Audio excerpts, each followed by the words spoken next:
think that's the thing. I think I just need to like find the right person to nominate me for a Nobel Prize. I'm so all about peace. No. Anywho, I was going to read 3 to close this evening out, and it might be a smidge on the early side because a lot of people have left, but I'll thank you all in advance already. I thought I would read 3 from an issue collection book because when you've got, you know, multiple issues of CC&D or Down in the Dirt, you put them into issue collection books. Like the Susan collection book, After the Blues, is the name of one of them from a few years ago, but this is the one from Down in the Dirt from, I'm just staring at the title, from September to December 2021, and it's called Stardust in Hand. I did this explanation beforehand. I said, I want to use this for a cover. It's a NASA picture where they're like, check it out. It looks like a hand is like grabbing at a nebula or something. And I'm like, that's the coolest thing. But I don't have a good title, so I want people to start sending me haiku. And I'm just going to cram them in if there are good ones, and one of them might be chosen for the title, and one was. And it was Stardust in Hand. Now, there's a bunch of haiku about, you know, astronomy and Stardust in Hand. But I was going to share with you 3 poems randomly picked around in my bookmarks here for you. I tried to pick ones that are related to, well, at least one of them is related to the concept of love and stuff, even though it's a different holiday.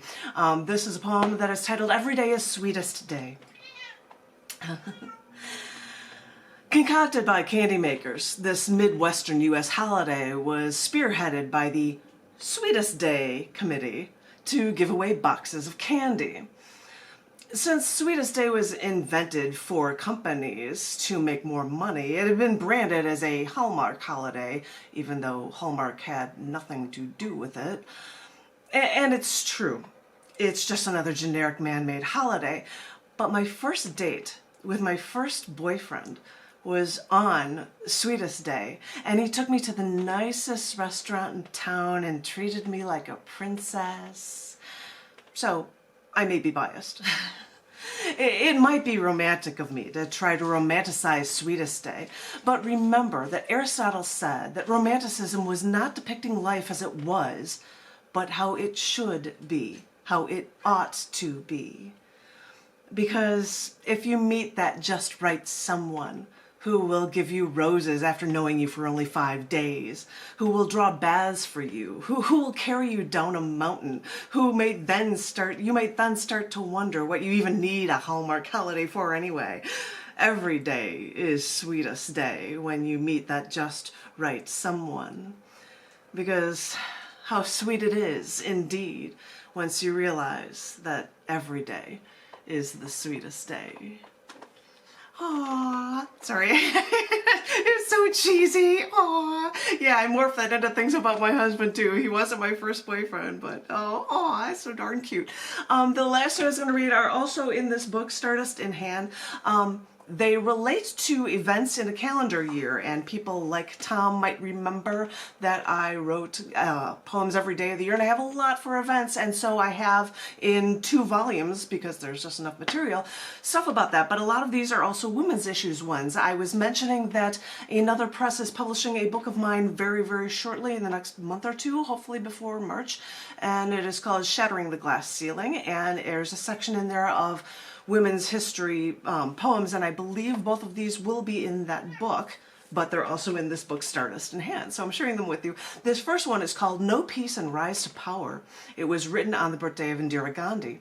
She was born the 19th of November in 1917. Anyway, no matter. No Peace and Rise to Power. This woman of the millennium was the first and only female prime minister. With setbacks for gaining power in India, she started a new party, which won. Even after ruling for years, others said she used devious tactics to win. High courts ruled against her, ousting her from her power.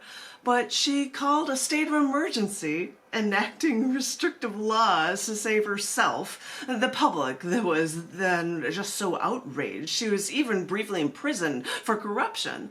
So she tried her old success tricks again by starting another political party. Because, you see, the new new Jakanta party led to the fall of India's government. So, believe it or not, Indira Gandhi's quote-unquote corruption didn't stop people from sweeping her back into office. And the only reason she is the second longest running Prime Minister of India is because of her assassination in her garden by one of her own bodyguards as revenge for attacks on the holy Amritsar shrine. So these protests in India's were for India's political integrity. And as for integrity and Indira Gandhi labeled as corrupt, keep in mind that her husband, named Gandhi, was not a relative of Mahatma Gandhi, but the young girl joined Mahatma Gandhi wearing khandi, or a natural hand-woven clothes, to protest British-made textiles. Remember that women can know power and still know peace and still rise to power repeatedly. You can claim corruption, but Indira Gandhi worked to remove mass poverty with clear vision, iron will, and the strictest discipline, end quote. And her administration brought equal pay for equal work to both sexes, now as a part of the Indian Constitution.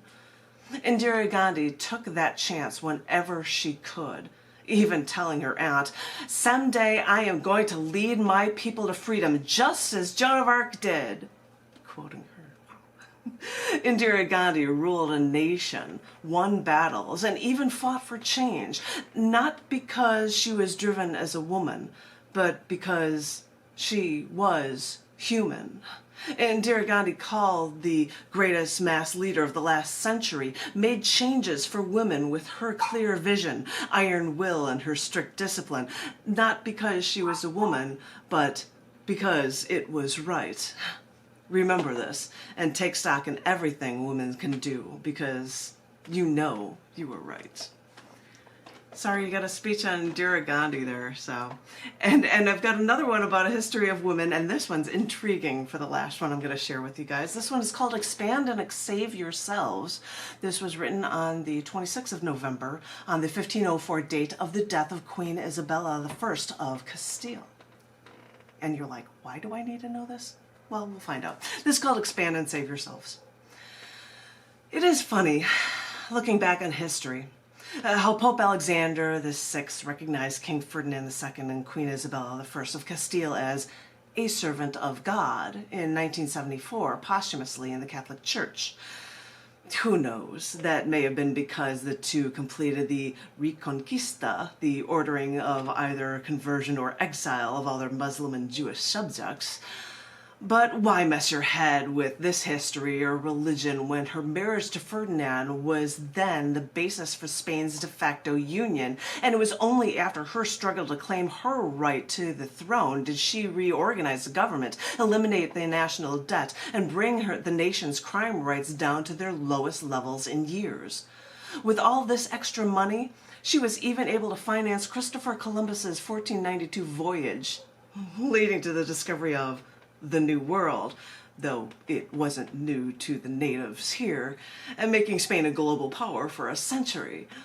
But you see, these were the times not of love, did you really expect to find love in royalty, but in the betrothing of little girls to little boys for future family alignment for national power.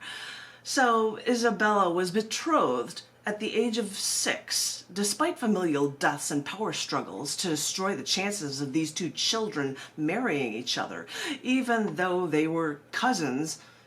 When did that ever stop royalty? Till they eventually got what they wanted. Isabella came to rule in 1474, but Castile was in a state of ruin from King Henry IV, her brother's reign.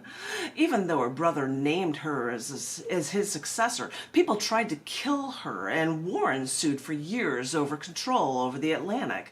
So that whole discovery mess with Christopher Columbus actually freed Castile from this difficult predicament, because this discovery of a new world led to a much more balanced sharing of the seas. In all this war, telling Columbus to go west was the only way the Spanish monarchs could think of further expansion. And with that out of the way, Queen Isabella, okay, Isabel in Spain, was finally able to start reforming the country King Henry IV, her brother, left in such disrepair. At this point, I guess I could rehash all the things that the Queen did to improve and expand her country, but all I can think right now is about how Isabel made the choice to take a chance to explore, and look what it did for her country.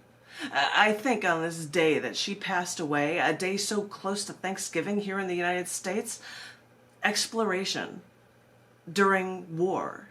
That pioneering spirit has been ingrained into this country for good or for bad. But when faced against impossible odds, our only option seems to be to do what's out there for us to learn there and try to actually explore. You don't realize there's all this stuff that goes on. Sorry, I'm just going to start talking about the poem, but there's all this history, that's amazing stuff that goes on about people in history that I get to learn about. And I'm just kind of blown away by, as I was learning all these things. You guys, I hope you guys have enjoyed this outing. I think and we've got just a couple minutes left. I don't know if anybody would like to share anything, but I want to thank you all so very much. The next Poetry Open Mic is on the 6th of March. March 6th, 2 days after March 4th. March 4th, good man. Anyway, I hope everybody is able to make it for this monthly installment of Poetic License, the global edition. Thank each and every one of you. If anybody wants to chit-chat for a bit, we're all is groovy in the universe. You guys are double, triple plus awesome, and thank you all for so very much for being a part of this. Thanks, everybody. I got to roll. Michael and John and Tom and Susan and Therese, Jenny. It's a pleasure.